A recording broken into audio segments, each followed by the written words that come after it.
เตรียมความพร้อมทั้งด้านร่างกายและจิตใจเข้าสู่การเป็นผู้สูงวัยอย่างมีคุณภาพกับรายการบ้านไม่รู้โรยสวัสดีเจ้านำคุณผู้ฟังเข้าสู่รายการบ้านไม่รู้โรยเฮาปะกันทุกวันอังคาร9 โมงเกิงนะเจ้าถึง10 โมงทางสวทลำปาง FM 97 เมกะเฮิรตซ์นะเจ้าเพราะว่าอันหยังเพราะว่าโครงการนี้เนาะเราจะต้องมีการบอกต่อนะเจ้าคือโดยจะผู้สูงวัยนะเจ้าหรือว่าผู้สูงอายุในพื้นที่จังหวัดลำปางของเราเนี่ยได้เตรียมความพร้อมนะหรือแม้แต่ว่าคนที่ยังไม่ได้เข้าสู่สูงวัยอาจจะเตรียมความพร้อมไปถึงอายุน้อยหรือว่าคนที่บัจจัยผู้สูงวัยก็ฟังได้นะเจ้ารายการนี้เนาะเป็นรายการเตรียมความพร้อมเพื่อรองรับสังคมสูงวัยนะเจ้ารายการบ้านไม่รู้โรยของสวทลำปางออกอากาศต่าง FM 97 เมกะเฮิรตซ์ซึ่งก็เป็นโครงการประชาสัมพันธ์ตามประเด็นยุทธศาสตร์ของกรมประชาสัมพันธ์ประจำปีงบประมาณ 2568 นะเจ้าวันนี้ได้รับเกียรตินะเจ้าจากทางคณะกรรมการเป็นห้องว่าศูนย์พอสอบจลำปางอีนะเดี๋ยวต้องฮือไดอูเนาะในส่วนของผู้ที่มาร่วมในรายการของเราวันนี้นะเจ้าอาจารย์กฤษณะเฉลิมชัยแล้วก็อาจารย์รจนาเฉลิมชัยสวัสดีเจ้าสวัสดีครับเจ้าวันนี้รายการบ้านไม่รู้โรยรู้สึกเป็นเกียรติอย่างยิ่งเลยนะเจ้าต้องขอบคุณตังคุณแม่จินดาตุยหลายคนอาจจะสงสัยอาจารย์ทั้งสองท่านเป็นคณะกรรมการสพอสเนาะอบจลำปางหลายคนอาจจะแล้วสพอสนี่ย่อมาจากอันอย่างไงเจ้าอาจารย์เจ้าครับสพอสนะครับก็ศูนย์พัฒนาคุณภาพชีวิตและส่งเสริมอาชีพผู้สูงอายุของอบจจังหวัดลำปางนะครับอบจจังหวัดลำปางได้เป็นผู้ก่อตั้งขึ้นนะครับเจ้าก็คือว่าศูนย์นี้มีที่ตั้งที่ตั้งนี่เราใช้ศาลาประชาคมหลังเก่านะครับอยู่ตรงหลังมิวเซียมนะครับไปง่ายๆครับอยู่ตรงหลังมิวเซียมลำปางนะครับเจ้าสพอสชื่อเต็มนี่คือศูนย์พัฒนาคุณภาพชีวิตและส่งเสริมอาชีพผู้สูงอายุครับตอนนี้มีสมาชิกนักก็เจ้าถ้าตามข้อมูลนี่300 กว่าครับ300 กว่าแล้วเนาะครับก็คือไม่ใช่เมืองนะฮะหมายถึงนอกด้วยอำเภอทั้ง13 อำเภอครับใช่ครับก็มีมาสมัครเป็นสมาชิกของเรานะครับเจ้าแล้วพอมีศูนย์นี้ขึ้นมานะเจ้าก่อตั้งขึ้นมาโดยทางองค์การบริหารส่วนจังหวัดลำปางเป็นได้เห็นความสำคัญของผู้สูงอายุในพื้นที่จังหวัดลำปางซึ่งจังหวัดลำปางนี่อันดับต้นๆของประเทศเลยที่มีจำนวนผู้สูงอายุเนาะครับเท่าที่ทราบมารู้สึกว่าจะคุณพ่อปีดาท่านก็บอกว่าเป็นสพอสระดับจังหวัดแห่งเดียวในประเทศไทยนะเพราะส่วนใหญ่จะเป็นไม่ใช่เป็นระดับอะไรเนาะอำเภอเป็นระดับอำเภออะไรพวกเนี้ยนะครับก็ถือว่าหนึ่งเดียวในประเทศไทยก็คือสพอสของจังหวัดลำปางนะเจ้าแล้วก็กิจกรรมนี่จะหันได้ถ้าใครได้ติดตามเนาะแต่ว่าคุณผู้ฟังแฟนรายการบางท่านโดยเฉพาะผู้สูงอายุหรือผู้สูงวัยที่อยู่ที่บ้านที่เปิ้นบ่ได้มีสมาร์ทโฟนที่จะได้พอในส่วนของเพจต่างๆอย่างนี้เนาะเปิ้นก็จะฟังทางวิทยุเนี่ยเจ้าว่ากิจกรรมที่เกี่ยวเนื่องของผู้สูงอายุเนี่ยมีอันอย่างพ่องแล้วพอผู้สูงอายุได้ยินทางสวทลำปางก็จะไปร่วมกันนี่มีกิจกรรมเดือนนี้นะเจ้ามีกิจกรรมพิเศษอันอย่างก็เจ้าในส่วนของ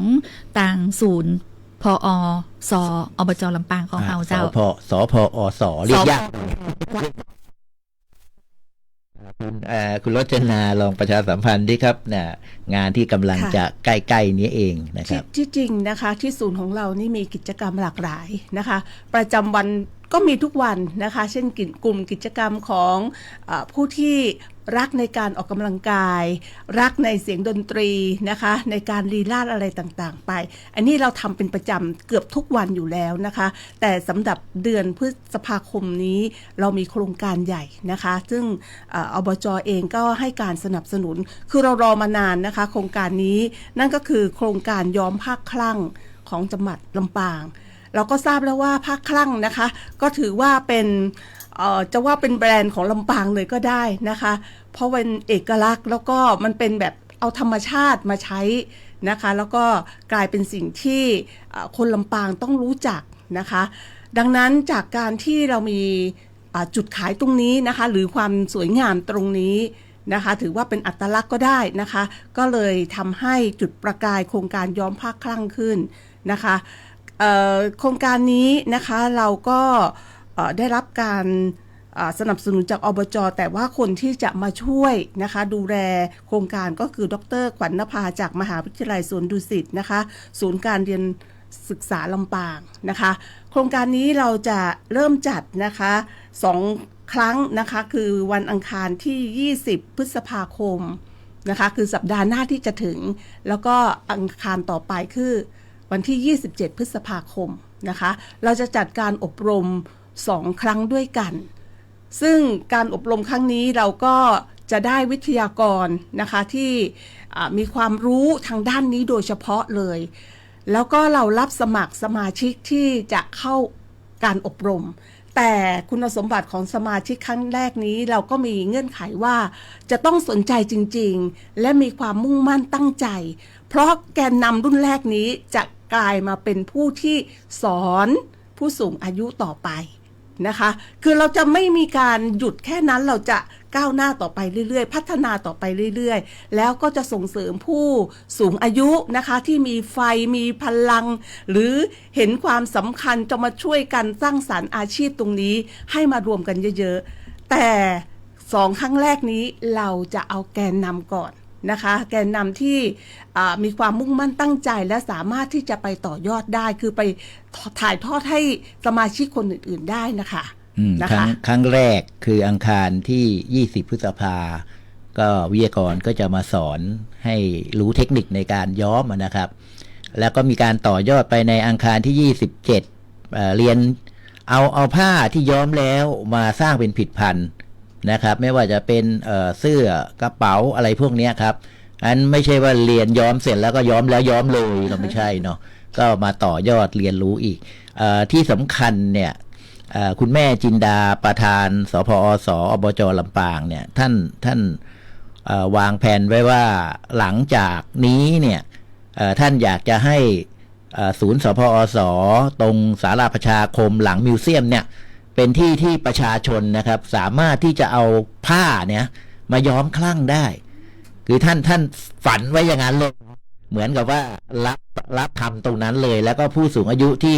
ที่มาอบรมเนี่ยก็มีความรู้ละก็บางส่วนก็ต้องมาประจำที่ศูนย์เพื่อรับย้อมเพื่ออะไรพวกนี้ครับก็มีการเก็บค่าใช้จ่ายเล็กๆน้อยๆเพื่อให้ผู้สูงอายุที่มาประจำเนี่ยก็มีรายได้ลักษณะอย่างเงี้ยครับเนี่ยลักษณะโครงการจะเป็นประมาณนี้ครับเจ้า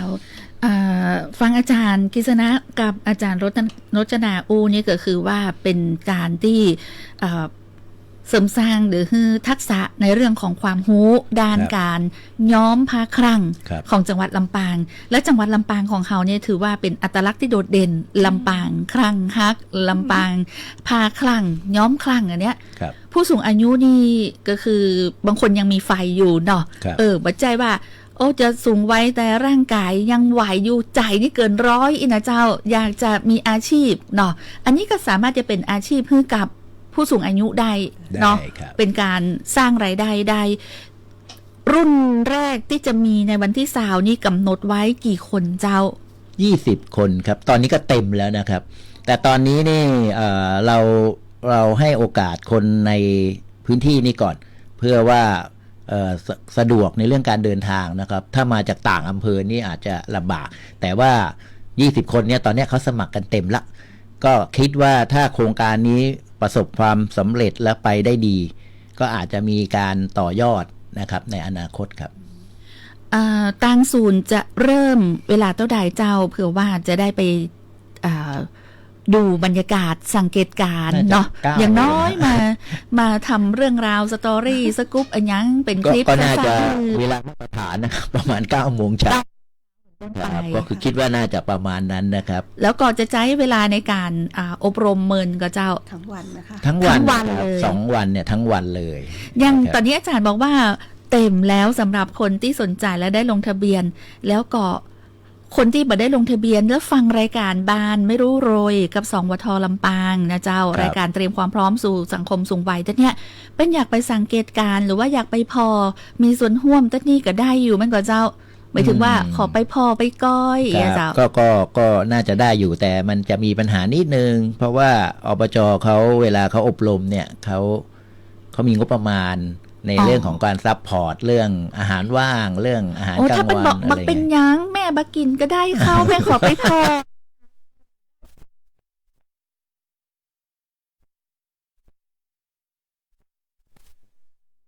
มาทางแรงงานจังหวัดนะสำนักงานใช่ไหมพัฒนาฝีมือแรงงานจังหวัดถ้าผมจำไม่ผิดเนาะ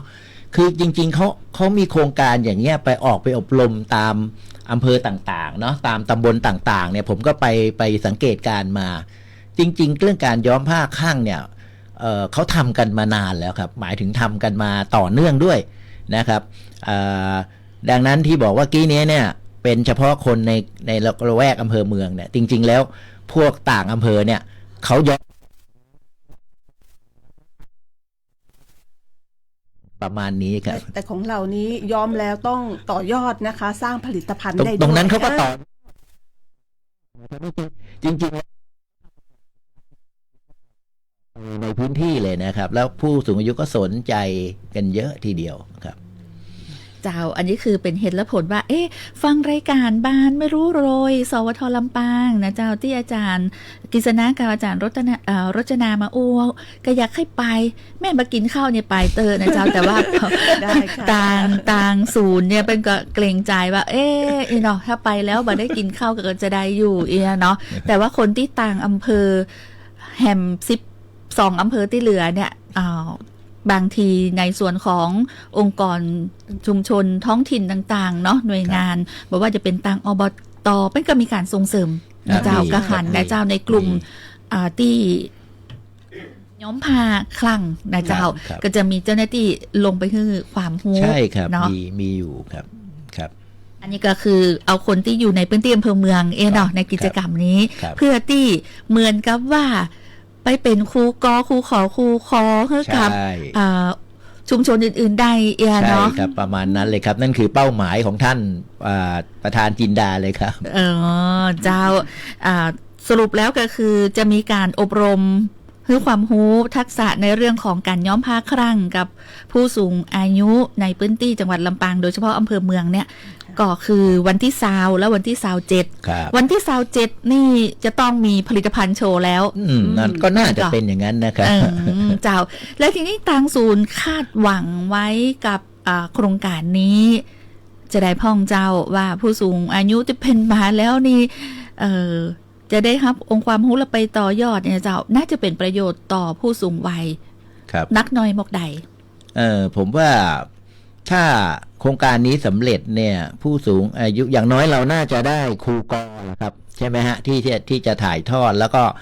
ผมก็อยากจะเห็นศูนย์สพอสเนี่ยเป็นศูนย์กลาง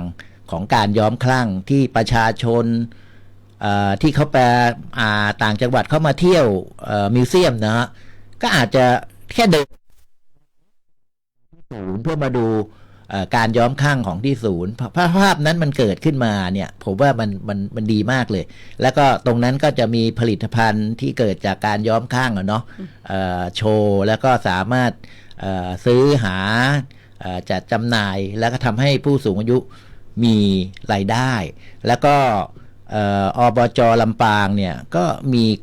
กำลังมีการพัฒนาสถานที่ตรงลานอนุสาวรีย์พระนเรศวรที่ใกล้ๆเกาะคานนะครับจะทำเป็นร้านกาแฟวัยเก่าเอาผู้สูงอายุนะฮะไปดำเนินการตอนนี้ก็ยัง การ กาแฟ การทำกาแฟโดยมหาลัยสวนดุสิตเนี่ยก็มีวิทยากรมีความชำนาญไหมฮะก็จะมาเป็นเครือข่ายมาให้ความร่วมมือกับสพสเราแล้วก็มาจัดอบรมนะครับงั้นคนผู้สูงอายุที่พื้นที่ประมาณอำเภอเกาะคาเนี่ยจะได้ประโยชน์สูงสุดเลยเพราะว่าท่านสามารถอบรมแล้วท่านสามารถมาประจำที่ร้านกาแฟวัยเก่านี่มาทำงานแล้วก็มีรายได้ในขณะเดียวกันมีอาคารหนึ่งที่ทางอบจเนี่ยเขาจะตั้งเป็นอาคารสำหรับวางโอท็อปสินค้าโอท็อปซึ่งสินค้าโอท็อปของผู้สูงอายุเนี่ยก็สามารถเอาไปแสดงไปโชว์แล้วก็จำหน่ายที่อาคารหลังนี้ได้แล้วก็คิดว่าสินค้าผลิตภัณฑ์ที่ทำจากผ้าคลั่งเนี่ยก็คงจะเป็นส่วนสำคัญเลยที่จะไปอยู่ตรงนั้นที่ทำให้นักท่องเที่ยวที่อยากจะมาเที่ยว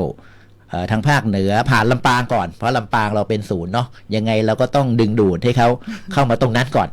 นะเพื่อมาจับจ่ายใช้สอยแล้วก็ในอนาคตก็อาจจะมีกิจกรรมดนตรีของผู้สูงอายุอะไรพวกนี้โชว์มีการแสดงฟ้อนรำมีการแสดงเต้นบาสโลปอะไรแล้วแต่นะครับลายดงไดแดนคือมันก็จะมีชีวิตชีวาขึ้นนะผมมองอย่างนั้นนะครับในอนาคตครับ อยากจะคือโครงการที่ต่างอาจารย์กฤษณะนะเจ้าได้บอกต่อเนาะโดยเฉพาะผู้สูงวัยที่ฟังรายการบานไม่รู้โรยนะเจ้ารายการที่เราเตรียมความพร้อมสู่สังคมสูงวัยกับสวทลำปางในวันนี้เป็นจะมีอะไรอย่างในใจเป็นจะเนาะคือจุ่มองค์จุ่มใจละอย่างน้อยนี่นะจะได้มีกิจกรรมเนาะจะไปพบปะเจ้าหมู่เนาะเกิดไอเดียเกิดอะไรอย่างที่สร้างสรรค์ร่วมกันเนาะอย่างน้อยนะเจ้าผู้สูงอายุจะได้ง่อมได้เหงาอยู่บ้านนะเจ้าได้มีกิจกรรมทำแล้วต้องบอกเลยว่าทางองค์การบริหารส่วนจังหวัดลำปางเนี่ยเป็นก็จะมีกิจกรรมที่กอยสนับสนุนเนาะโครงการของผู้สูงอายุเนี่ยตลอดเลยโดยเฉพาะศูนย์พัฒนาคุณภาพศักยภาพผู้สูงอายุมันก็เจ้า คุณภาพชีวิต คุณภาพ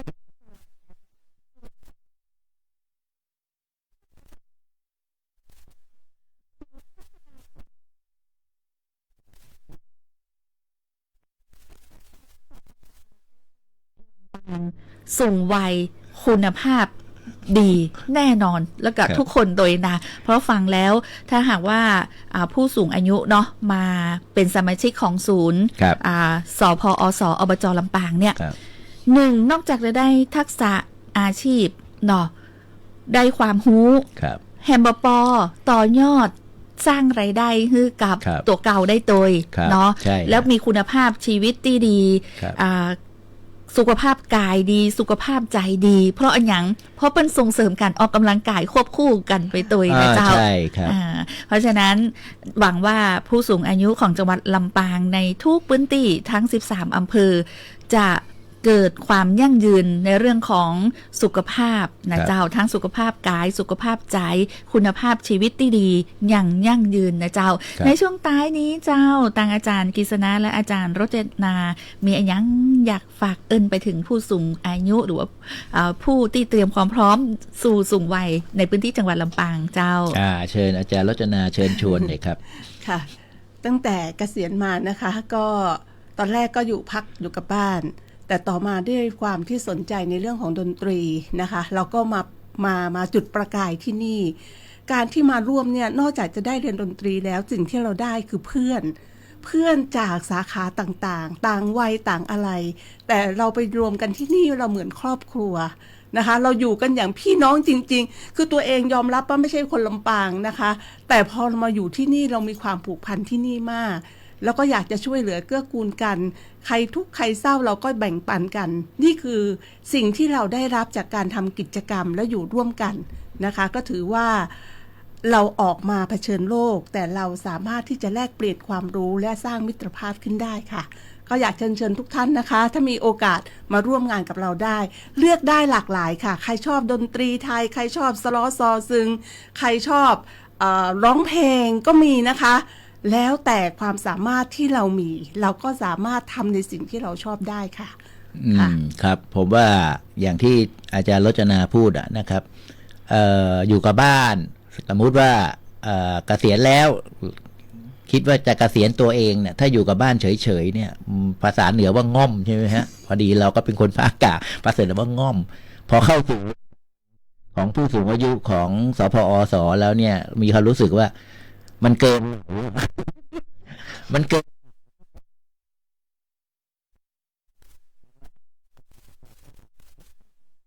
นะครับใครชอบคาราโอเกะเราก็มีคาราโอเกะให้ไปฝึกร้องเนาะใครชอบลีลาศก็มีนะครับลีลาศลีลาศนี่เรียนกันศุกร์เสาร์อาทิตย์ครึ่งวันเลยนะครับไทยเก๊กยังมีทุกอย่างเลยดนตรี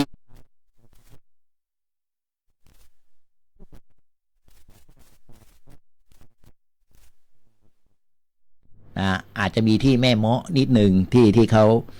กฟผเนาะแต่ว่าในเขตอำเภอเมืองเนี่ยมีศูนย์การเรียนรู้ศรีชุมเนี่ยก็มีสอนดนตรีไทยเดิมนะไทยเดิมนะสล้อซอซึงทางภาคเหนือเนี่ยเราเห็นเยอะเนาะแต่ว่าไทยเดิมเนี่ยนะครับมีที่นี่ที่เดียวละถ้าใครสนใจอยากจะเรียนดนตรีไทยเดิมขิมซอด้วงซออู้อะไรพวกเนี้ยนะครับก็สามารถที่จะเดินท่านก็จะมีโอกาสถ้าสนใจจริงๆเขาไปเรียนรู้กันวันจันทร์วันพุธอะไรประมาณนี้นะครับก็ขอฝากไว้นะครับว่าอยากให้ผู้สูงอายุเนี่ยออกจากบ้านมาทำกิจกรรมมาพบปะเพื่อนฝูงใหม่ๆได้แลกเปลี่ยนกันแล้วรับรองครับว่าท่านจะมีความสุขแน่นอนเจ้าวันนี้รายการบ้านไม่รู้โรยสวทลำปางรายการเตรียมความพร้อมสู่สังคมสูงวัย FM 97 เมกะเฮิรตซ์ต้องกราบขอบพระคุณอาจารย์กฤษณะเฉลิมชัยและอาจารย์รจนาเฉลิมชัยเป็นอย่างสูงในเจ้าและวันนี้ทั้ง3คนต้องลาไปก่อนนะเจ้าเวลาหมดเวลาเสี่ยงพอดีเจ้าสวัสดีเจ้า